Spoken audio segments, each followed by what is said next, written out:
And we're here. It's us. It's us. Welcome. So happy you are here, and I always like to begin with gratitude. I know. Hi. Are you excited to see Little Mermaid? Wait, I need to know. Are you guys excited to see Little Mermaid? Yeah. All right. It's so good, you guys. It's so good. It's so good. Yeah. And let's go. So here's my first story about Jen. Oh no. Who has been, I'll read the list later, but she is, in an overused word, she is loved by everybody at the Muny. Everyone's happy when Jen walks through the gate. And you're gonna see some magical flying in this show. People flying off the stage. I'm not gonna tell you who, because it'll be a surprise. But when we do flying at the Muny, it's a very serious consideration. There's safety, there's budget, there's tech time. It's a whole thing. So once we make the decision, we say, here's who's flying and here's who's not, and here's how we're doing it. Because what we have found is when everybody gets here, they're like, I want to fly. Oh, consolidated. It's the whole thing. So nope, tick-tock, game's locked. So we're about 2 days in rehearsal, and my amazing production supervisor, Tracy Utzmeyers, walks into my office and she said, okay, they came to me and said, we need to have in our lives Jen Cody flying over the stage at the end of the show as a crazy bird, and I decided, yes, we need that in our lives, so that's what we're gonna do. And she walks out of my office, and I was like, yes, we need that in our lives. I have to tell you, so it's like a bucket list thing to fly, right? Everyone, it's the most exhilarating feeling. But to fly at the Muny, because you know why? There's no ceiling. There's just sky. So you're up there and you're flying. I don't even know how high I am. It feels like I'm 100 feet. I know I'm not, but it feels like. But then you're flying and you're looking down and it's just sky. It's my favorite memory here at the Muny so far. So I want to read the list of all the shows that she has done here at the Muny. Cinderella, Gypsy, Young Frankenstein, Addams Family, Hello Dolly, The Pajama Game, Peter Pan. And here's the show she's done on Broadway. A Christmas Story, Shrek, The Pajama Game, Taboo, Urinetown, Seussical, Beauty and the Beast, Grease, and Cats. I mean, come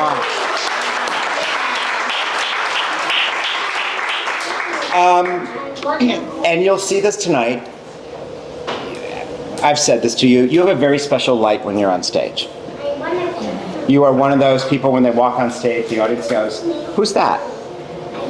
And so take us through your journey. When was the first time growing up that suddenly you thought, oh wait, I could do this? You know, it's funny.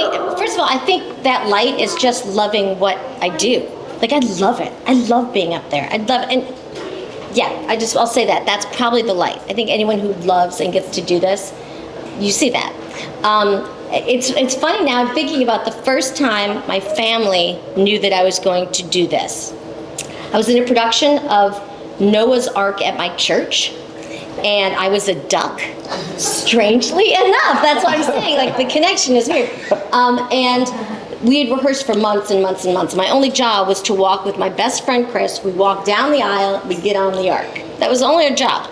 Well, the one night that you do the show, my family said I was walking, and I got a couple steps down the aisle, and I was like, my face squished up, and I was like, why don't I speak? And so out of nowhere, I just started going, quack, quack, quack. And they're like, that's it. There she goes. She's got it. Yeah. She's done it. So from your masterful duck on the ark.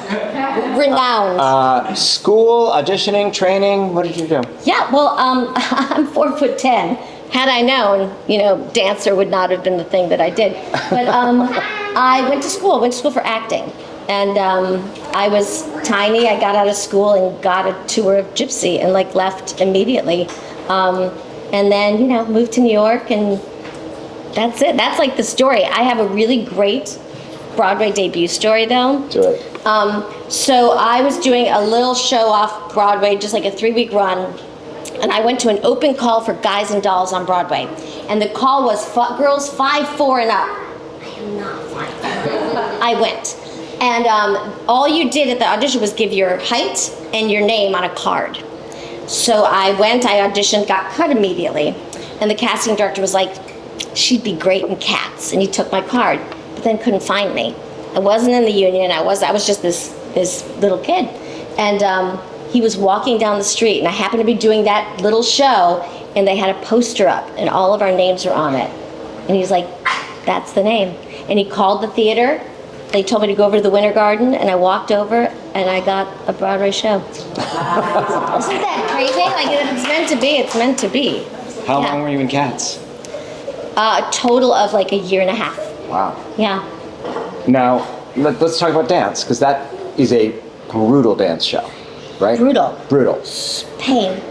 I would sit in the pipe as the overture was playing and just be like, I can do it. Lots of Advil. How did you keep yourself in shape? How did you train yourself?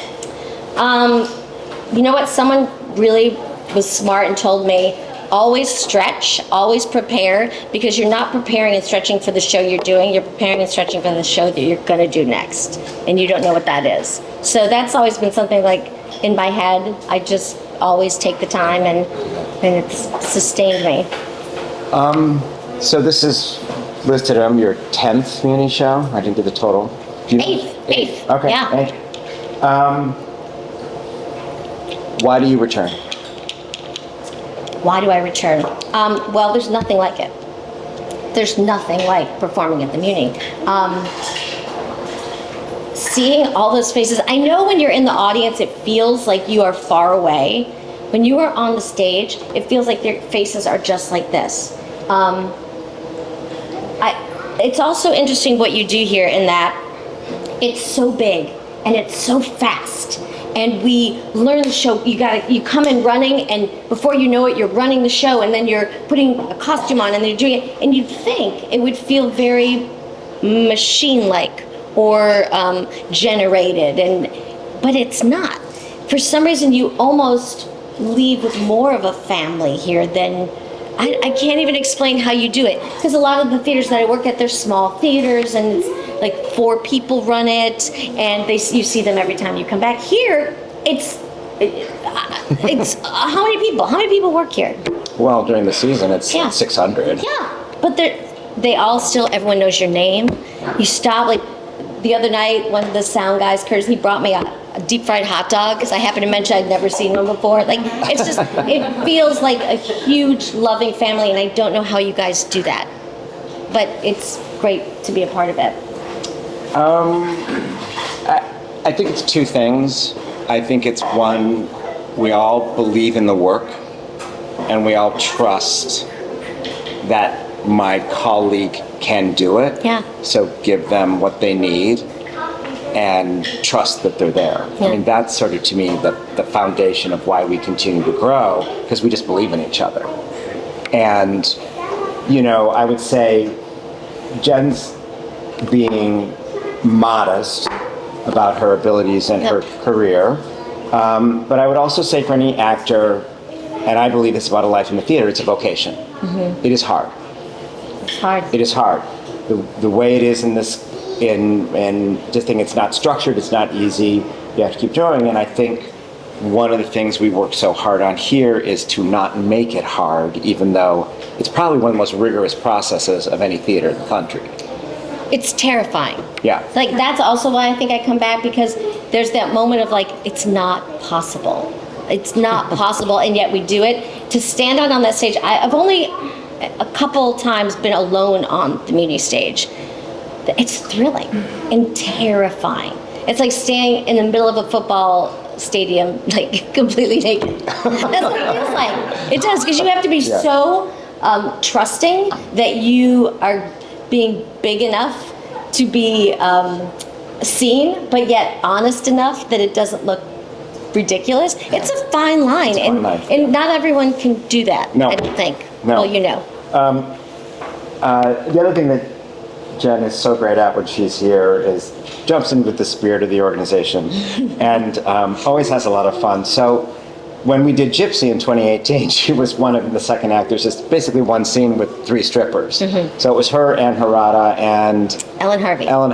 Tell everybody what you guys would do when you were... So they were dueling gypsies around the country. Different theaters were all doing Gypsy at the same time. And when you're of a certain age, you all know everybody, right? So all of the strippers, we all knew who was playing what strippers in each theater. So we decided we would compete with them, and whenever we weren't on stage in Act 1, we would We created every show of the season here Of that Muny season. with the three of us. We costumed, choreography. The crew was involved. Yeah. You were involved. You went and got us Jersey Boy costumes at one point. Yeah. it And they were was- sending this stuff out into the world, and yeah, so It was a hit. it was a Yeah. delicious moment. Tell us about, and this is important. So, have any of you kids ever seen the movie The Princess and the Frog? Who did you play in The Princess and the Frog? Lottie, Charlotte. Do you know her? The blonde? The princess. Well, she's a princess for a day. But yes. Yeah. What is that like to do a voiceover for a film like that? What is that experience like? It's that thing that I don't know. I grew up watching Disney on Sunday nights, and that at my grandmother's house. Like that was every Sunday, 7:00. You'd run, turn it on. It could be anything. It didn't matter, and the castle would come up, and And I had never done voiceovers. I was doing a show in New York, and they brought me in for this part. It was similar to a part that I was playing, and they're like, "Oh, maybe this would work." And I auditioned for like a year. Wow. Going in, and then 3 months later they call, we're like, we need Jen back. And it's like, I don't have children, but I'm like, in a way, it's like, oh, that will live on. Mm-hmm. Like kids from 100 years from now will hopefully still be watching Disney films. And I was like, I would have been happy to be a bug or an ant or whatever. But Lottie is also kind of special and magical. So yeah, it was a dream. It was a dream. And your other Disney connection yesterday, or two, I can't remember, some meeting, you were texting with the director of the film of The Little Mermaid. Yes, Tell John us- Musker and Ron Clements were the two directors of Little Mermaid, and they also directed Princess and the Frog. So when I posted pictures of me as Scuttle, they were like, "What is happening? Where are you?" And so yeah, That's amazing. yeah, it's amazing. And, this is, well, you did Cinderella, but what is it like doing what we call the family show? It's thrilling. I kind of just want to keep doing the family show. No, that's not true. That's not true. But it is. What you said something so inspiring to us that first day, where you're like, there are people seeing their show for the first time, seeing this, and it will change their lives. And I remember the first show I saw, and so that is it's a heavy lift, right? Like you think this could inspire someone. So it's thrilling to look at their faces, and I don't want to give anything away, but I wish I could have cameras in the first 3 minutes of the show, because I feel like that makes me cry to watch them watch what happens. Yeah. Yeah. We had on opening night, we had a stop-start because of rain. We got the show in. Last night we did not. But we started the show, and Ariel appears. That's all I'm going to say. And the audience just gushed, and she got maybe 20 bars in, and it began to pour rain. Pour rain. And so we had to stop, and he had to leave the stage. And these kids rushed the stage. Like, no, don't No, go. don't go. Don't go. It was the most beautiful thing. So good. It was just incredible. Speaking of kids, does anybody have any questions for Jen? Anything you want to know? No. Adults are included in that too. I'm not scary at all. Yeah. I'll answer anything. Yeah. No. No? It's okay. I have a size 2 foot. Very small, right? We probably can share shoes. Right. You live in New York? I do. I live in New York City with my husband, and spend most of my summers traveling, though, to be honest. Yeah. But I always love to come to Yeah. to Talk about your States. husband, noted actor, director. My husband's Hunter Foster. He's been here a couple times, and he is now a director. So Yeah. he is right now working on a Little Night Music. That's a Sondheim show. Yeah. Yeah. Yeah. And We've been together almost 31 years. Isn't that crazy? I say it, I'm like, what? yeah. There's this thing that's talked about, like, so I was a kid who learned about theater from the library, completely self-taught, and it was this world that I imagined. And these people, and this was all reading liner notes and everything. I don't want to talk about me, but eventually there was this phrase I kept reading. People just had a life in the theater. Like, and that's all I ever wanted, a life in the theater. I didn't know what that meant. But it's so interesting because that is how I associate you, and you've had a life in the theater. Yeah. You've worked many places, you've made connections. And what has been the most satisfying of that for you? And what's been the most challenging? You know, it's not an easy life. Like, I think the hardest part is not always sleeping in your own bed. Like, it's a simple thing, and a lot of theaters, they're not as gracious as the Muny, right? And so when you come to the Muny, you are staying in a lovely hotel. It's right near the theater. You know, you don't have that a lot of places. So I think that's the most challenging, is when you have to work outside of your home and be away from your family. And but I try to instill in the younger generation about the difference between being in a show and doing a couple shows and having a career. And whoever thought you could have a career doing this, right? I pinch myself all the time. I think that's to me success. It's not about, you know, awards and all that stuff. It's about, I've built my name and my reputation and a career, and that to me is successful. So. Well, here's the thing about a reputation. When you're working with Jen Cody, no. Okay. No. Maybe I don't want to. I know when there's a rehearsal room going on and there's 10 different people, 15 things, I'll look over and Jen will be in the corner with her script, working on whatever she's been taught. Yeah. And one of the things that's so important to us here at the Muny is that it is a place where young people find their voice, get their first job out of college, is this thing, and it's so important to me that they see that. Yeah. I call it the highest branch moment, the highest theater, that they look around and they see the person who's doing that and they go, oh, that's who I'm supposed to be. And I've never not seen you serve as that example. Well, that's good. The discipline, the focus, the joy, the humor, that no, this is how you need to be to support one another. Where did you learn that? Dancing. Honestly, I think, you know, singers, you can learn your music alone, and you can be in a room and you can learn it, and then you come into a group.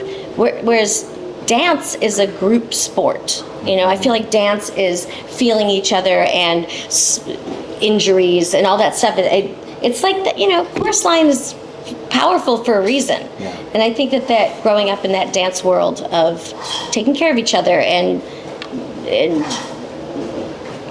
throwing the focus and letting people be the star, and like, I think that's probably, yeah. And I have a big Portuguese family, so, you know. How big? Oh gosh, my grandmother had 11 brothers and sisters, so. Wow, so Yeah. you grew up in a... Loud, raucous house, yeah. Were you the loudest? Yeah. Yeah. Smallest and the loudest. Yeah. I would like to have seen that. Yeah. Any other questions? Yes. Have you and your husband ever been in something together? Oh, a lot. Yeah, we met doing Cats. On Broadway, we did Grease together for a long time. We did Urinetown together for a long time. We have the same kind of humor. I think that tends to put us. But regionally, we work together all the time. Yeah. I still like him. Has he ever directed you? Yeah. What's that like? You know, I think he's pretty good, so it goes well. But it's always like, you know, I'm always good. I'll take the direction quiet, and then we get home. I'm like, all right, I did not need you to do that today. You could have done that a little bit, yeah. But yeah, no, he's really good at it. I think if he weren't good, then it wouldn't be good. Well, one of the things you're exceptional at is, you know, you're handed text and a paper, and a director gives you a scene, but ultimately you have to make it work. You have to find the way to connect whatever it is and to make it work for the audience. And you don't stop until you're sure it works. I've seen that time and time again. Yeah. Well, I think it's also because I am, if you look at what we call breakdowns, when a character breakdown comes out and explains who that character is, very rarely does it explain me. Like Danny DeVito, I heard in an interview one time, and he said, if I ever read the breakdowns for shows, I'd never have gone in and got cast. So I think that because there's not a lot of shows written that say 4'10", feisty, whatever, that I kind of try to make it my own. It doesn't feel like there's barriers. It's like, oh well, let's blow them open and do it how I would do it. So Yeah, Yeah. that's fantastic. Yeah. And I'm getting to wrap it up, so any more questions? So tonight, Oh yeah. Scuttle comes out. Just stand up and be like, yeah! Right? I look very different. Yeah. Yeah, in fact, your first wig and our first tech, Oh, so we all went, there's pictures online of it, just saying. that wasn't supposed to happen. Blame them. But we were like, oh, you don't look crazy enough. Yeah. You're like, I don't look crazy enough. And so we got you crazy. Yeah. I mean, Yeah. when you're playing Buddy Hackett, basically, you need a little help. And then there's songs, when you see The Little Mermaid on stage, there's songs on stage that weren't in the film. And You're not going to know my song. so Scuttle has a big song that opens the second act, where Scuttle's trying to help Ariel, like, learn her legs, essentially. learn how to walk. Learn how to walk. And it's called Positivity. Positivity. Yeah. And then we start with a few gulls, and then there's some more gulls. You're not going to believe how many gulls she's dancing with on that stage. It is so cool. It looks like there's a mirror behind me. And you know those fun mirrors, like you see, and then there's like more and more and more. That's what it looks like. Yeah. But they're real. Yeah. So you're going to see a Yeah. lot of gulls. And guess what? Some of them are like your age, Your age. because all our Muny kids and Muny teens are in the show. Yeah. So you're going to see kids your age dancing. All right. Well, have a fantastic night at The Little Mermaid. Thank you. Thank you. Thank you. Thank you. Thank you. We're going to be down here for probably 10, 15-ish more minutes, so feel free to grab some more snacks. There's a restroom right around the corner, just in the